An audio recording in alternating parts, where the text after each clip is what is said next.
हाँ, yes sir. ये T half का मीनिंग समझाने के लिए बस, और कुछ नहीं। Yes sir. सही बात है। ठीक है। Yes sir. तो इतना ही आपको आना चाहिए, और ये कुछ नई चीज नहीं है, ये आप ऑलरेडी पढ़ चुके हो अपने केमिकल काइनेटिक्स में। ये आई तो होप मुझे आपको। हमारे सर ने पढ़ाया था वन शॉट में। हाँ, ठीक है, इतना ही आपको जानना है।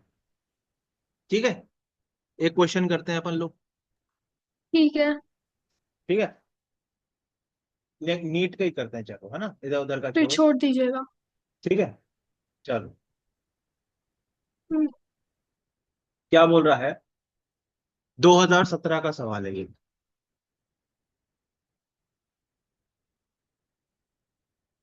रेडियो एक्टिव एलिमेंट ए, ठीक है, इसका डिके कांस्टेंट है 8 लैम्डा। ठीक है, और एक रेडियो एक्टिव एलिमेंट बी है, इसका डिके कांस्टेंट है लैम्डा। ठीक है, इनिशियली दोनों में नंबर ऑफ न्यूक्लियाई सेम है, इसमें भी एन नॉट है और इसमें भी एन नॉट है। राइट। ठीक है, अब आपको बताना है कितने समय के बाद N A upon N B का वैल्यू 1 अपॉन ई होगा। Find time. क्वेश्चन समझे? At what time? क्वेश्चन समझे कि नहीं? क्वेश्चन में रिपीट कर दे रहा हूं। दो रेडियो एक्टिव एलिमेंट है, दोनों का इनिशियल नंबर एन नॉट है। ए का जो डिके कांस्टेंट है वो 8 लैम्डा है, बी का जो डिके कांस्टेंट है वो लैम्डा है।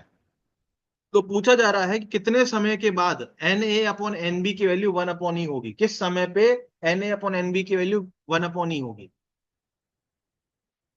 ऑप्शन भी दिए हुए हैं, ऑप्शन यहाँ दिए हुए हैं, अभी पता नहीं ऑप्शन सही है कि नहीं, सॉल्व करके पता चलेगा। 1/7 lambda, 1/8 lambda, 1/9 lambda, 1 upon lambda. करो जरा।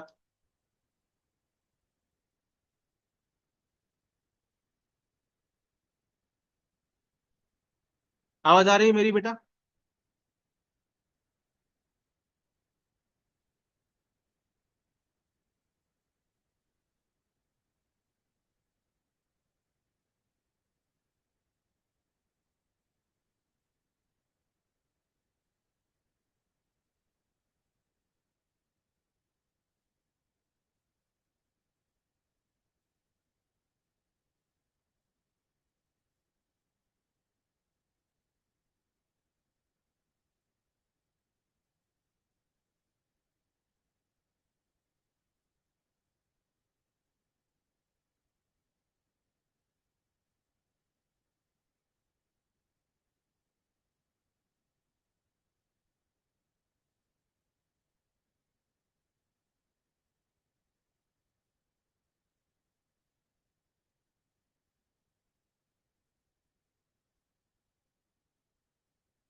हेलो।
तो ये क्वेश्चन कर लेते हैं भैया ना। आपका आवाज चला गया। तो ये नीट में आया हुआ सवाल है ना। तो कुछ नहीं, बस सीधे सीधे फॉर्मूला यूज करना है। ठीक है, तो एन ए वो क्या हो जाएगा, एन नॉट। ठीक है, ई की पावर, अब इसका डिके कांस्टेंट कितना, 8 लैम्डा है। और इसको आप लिखोगे N B is equals to N naught e की पावर, इसका डिके कांस्टेंट क्या है, लैम्डा। अब इन दोनों का रेशियो 1/e होना चाहिए, तो डिवाइड कर दो दोनों को। तो ये हमारे पास 1/e इज इक्वल टू, इसको इससे डिवाइड करोगे तो एन नॉट से एन नॉट कैंसिल होगा। ई की power 8 lambda t whole upon e की पावर लैम्डा टी। तो 1/e इज इक्वल्स टू ई की पावर 7 लैम्डा टी बन जाएगा। दोनों तरफ लॉग ले लो, तो एल एन ई। ठीक है, माइनस एल एन। एक मिनट, कुछ गड़बड़ हो गई क्या।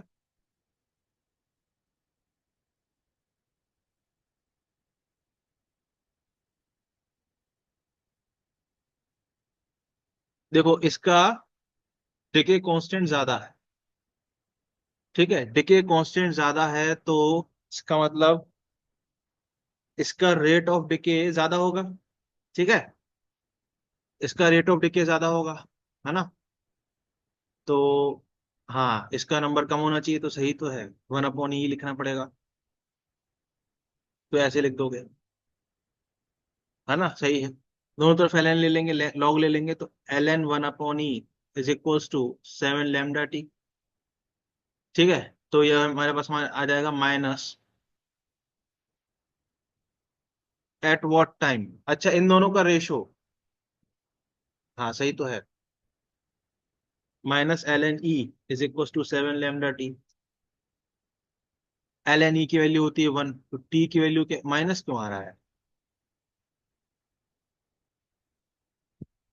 अच्छा हाँ, सॉरी, यहाँ पे माइनस होता है ना, तो यहाँ भी माइनस होगा, सही है ना। तो टी की वैल्यू क्या आ गई, एल एन ई की वैल्यू होती है 1, तो 1/7 लैम्डा। इतने सेकेंड पे या इतने टाइम पे इनका रेशो इतना हो जाएगा, 1/e हो जाएगा। ठीक है, एक क्वेश्चन और कर लेते हैं। ये भी नीट का ही है, इसलिए कर लेते हैं। 2022,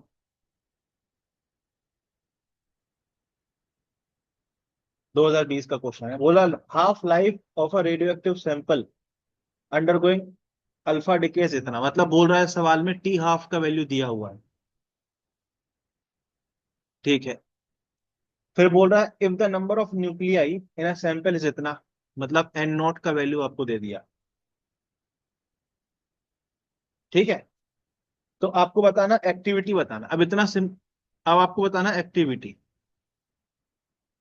ठीक है, बहुत ही स्ट्रेट फॉरवर्ड क्वेश्चन आपको बताते हैं, क्वेश्चन आते हैं। ठीक है, एक्टिविटी का आपको सिर्फ डेफिनेशन पता होना चाहिए, ये होती है एक्टिविटी। एक्टिविटी क्या होती है, लैम्डा एन नॉट ई की पावर माइनस लैम्डा टी। ठीक है, एक्टिविटी क्या होती है, लैम्डा एन नॉट ई की पावर माइनस लैम्डा टी। जिसको डेफिनेशन पता होगी वो एक सवाल कर लेगा। अब एक्टिविटी कब इनिशियली पूछ रहा है, तो टी की वैल्यू 0 डालनी पड़ेगी इसमें, क्योंकि इनिशियली एक्टिविटी 0 सेकंड पे पूछ रहा है। तो ये वैल्यू आप इसमें टी डालोगे तो ये वैल्यू क्या हो जाएगी, 1 हो जाएगी। तो एक्टिविटी की वैल्यू क्या हो जाएगी, lambda into N naught. Sir N naught की वैल्यू तो क्वेश्चन में दी है, लैम्डा नहीं दिया। अब लैम्डा नहीं दिया तो उसके लिए हमने देखो यहाँ डिराइव करके आपको बताया है लैम्डा और टी हाफ के बीच का रिलेशन। तो लैम्डा की वैल्यू क्या होती है बेटा, 0.693/टी हाफ। तो यहां से लेमडा की वैल्यू क्या होती है, 0.693/टी हाफ। तो ये कितना हो जाएगा, 0.693/टी हाफ की वैल्यू क्या हो जाएगी, 1.4 × 10⁻17। ये हमको लेमडा मिल गया। ये वैल्यू इसमें पुट करो, एन नॉट दिया हुआ है, तो एक्टिविटी आपको मिल जाएगी।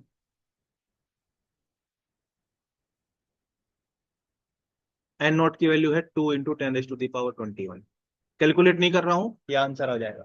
ठीक है, जो भी है कटपिट करना, आंसर आपको मिल जाएगा। ठीक है, कर लेते हैं। ये लगभग 14 के बराबर हो जाएगा, 0.69 × 2। तो ये काट दो, 10⁻5 आ रहा है, ये तो मेरा नहीं, 4 आ रहा है मेरा। ठीक है, एक्टिविटी, और एक्टिविटी की ऐसे यूनिट हमने बताया था बी क्यू होता है, तो ऑप्शन में ये था। ठीक है भाई, एक क्वेश्चन और कर लेते हैं। ऐसे सवाल नीट में आ सकते हैं, इसलिए मैं करा देता हूँ। ये 2018 का सवाल है। अब इस सवाल में क्या बोल रहा है? For a radio active material T half is 10 minutes. T half question में दिया हुआ है 10 मिनट्स।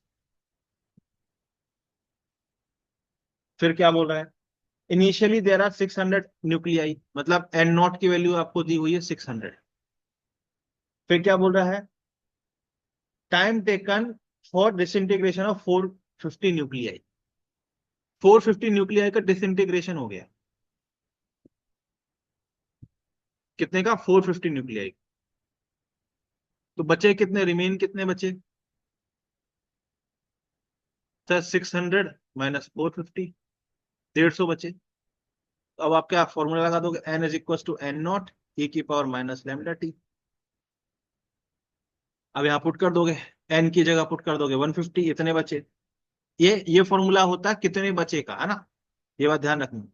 यहाँ पे पुट कर दोगे 600 ई की पावर माइनस, अब लैम्डा, लैम्डा क्या होता है? 0.693 अपॉन टी हाफ। तो ये कितना हो जाएगा? 0.693 अपॉन 10। यहाँ पुट कर दोगे लाइक दिस। अब यहाँ से देखो, ये कितने बार कट गया? 4 बार कट गया कि नहीं? तो हमारे पास क्या रहेगा? 1/4 इज इक्वल टू ई की पावर, ठीक है, एल एन ले लो दोनों सर, एल एन 1/4। अब 0.693 क्या होता है? एल एन 2 होता है, ठीक है। ये हो जाएगा माइनस एल एन 4, ठीक है। अब हमको मालूम है एल एन ए की पावर बी क्या होता है? बी एल एन ए होता है। तो यहाँ पे हम 2 का स्क्वायर लिखेंगे इसको।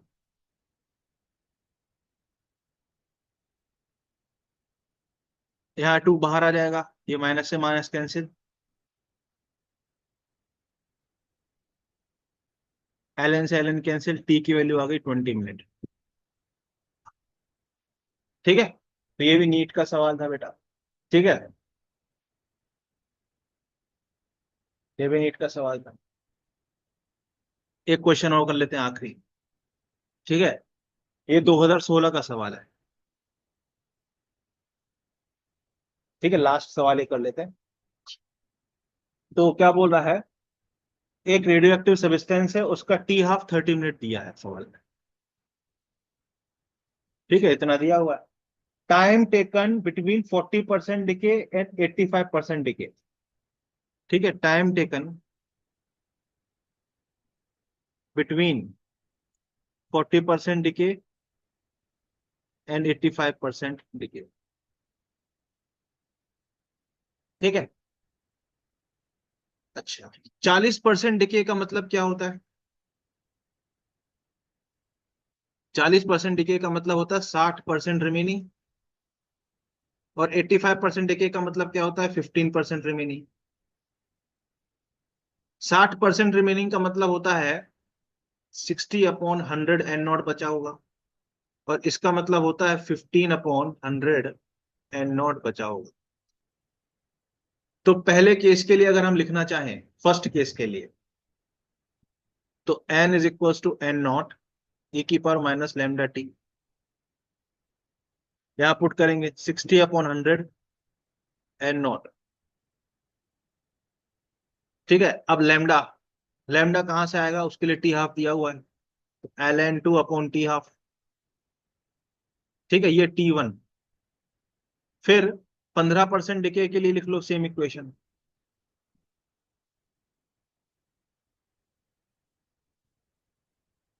सर लैम्डा की वैल्यू सेम रहेगी, ठीक है। और हमको क्या बताना है? टाइम इंटरवल बताना है, तो हम दोनों को क्या कर देंगे? डिवाइड कर देंगे दोनों इक्वेशन को। क्यों? क्योंकि हमको T2 माइनस T1 निकालना है, यही तो हमारा टाइम इंटरवल। तो इनको क्या कर देंगे? डिवाइड कर देंगे।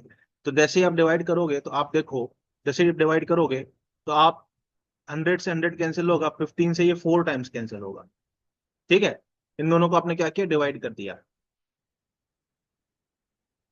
ठीक है। और जब इसको डिवाइड करोगे तो क्या बढ़ेगा? ई की पावर माइनस एल एन 2/30, ठीक है। तो ये बन जाएगा T1 माइनस T2, ठीक है। अब दोनों तरफ लॉग ले लो, तो L N 4 is equal to minus ln2 upon 30 और t1 माइनस t2। अब यहाँ ln4 को आप क्या लिख दोगे, 2 ln2 लिख दोगे कि नहीं, अभी बताया था मैंने।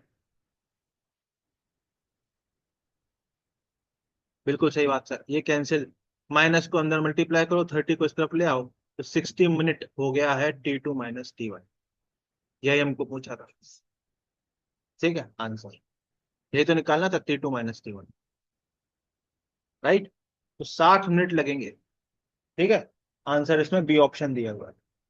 ठीक, तो ऐसे सवाल जो है, ऐसे सवाल आप कर ले जाओगे। ठीक है,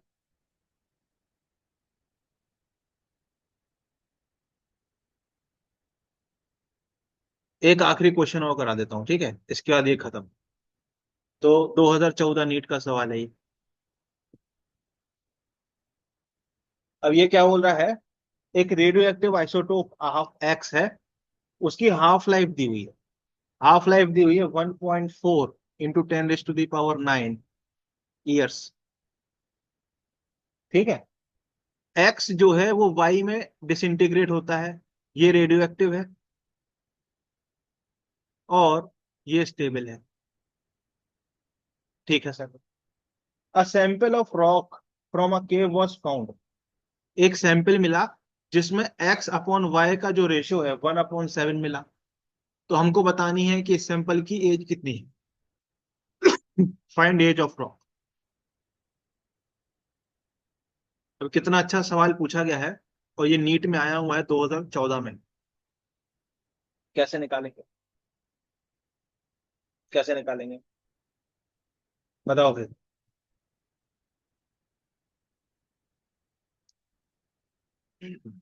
एक्स वाई में जा रहा है, तो मान लेते हैं इसकी एज कुछ टी ईयर्स रही होगी। तो नंबर ऑफ एक्स हमको कितना मिलेगा सर, n0 e⁻⁻λt, इतना बचेगा। बिल्कुल सही, इतना बचेगा। तो डिसइंटीग्रेट कितना हुआ एक्स, सर इनिशियली n0 था, इतना बचा है, तो डिसइंटीग्रेट कितना हो गया, n0 माइनस ये, तो y कितना बचा रहेगा, बना होगा n0 - n0 e⁻⁻λt। तो एन वाई की वैल्यू कितनी बनी होगी, n0 - n0 e⁻⁻λt, और इन दोनों का रेशियो 1:7 दिया हुआ है।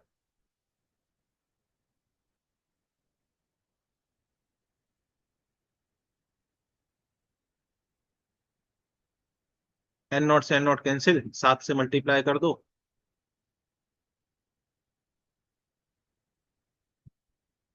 इसको इस तरफ ले जाओ, तो यहां से हमको e⁻⁻λt की वैल्यू मिल जाएगी 1/8, दोनों तरफ ln ले लो,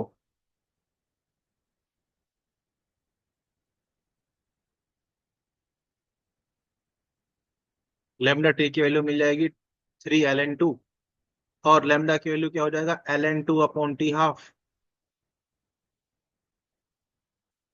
ln2 से ln2 कैंसिल, टी की वैल्यू क्या हो जाएगी 3t½ और t½ की वैल्यू दी हुई है 1.4 इंटू 10⁹ ईयर्स, तो टी की वैल्यू हमको मिल जाएगी इसका 3 गुना, 4.2।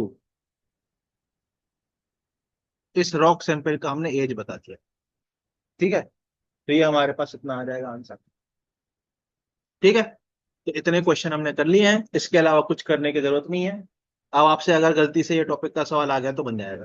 ठीक है बेटा, चलो बाय बाय, शबा खैर, गुड नाइट।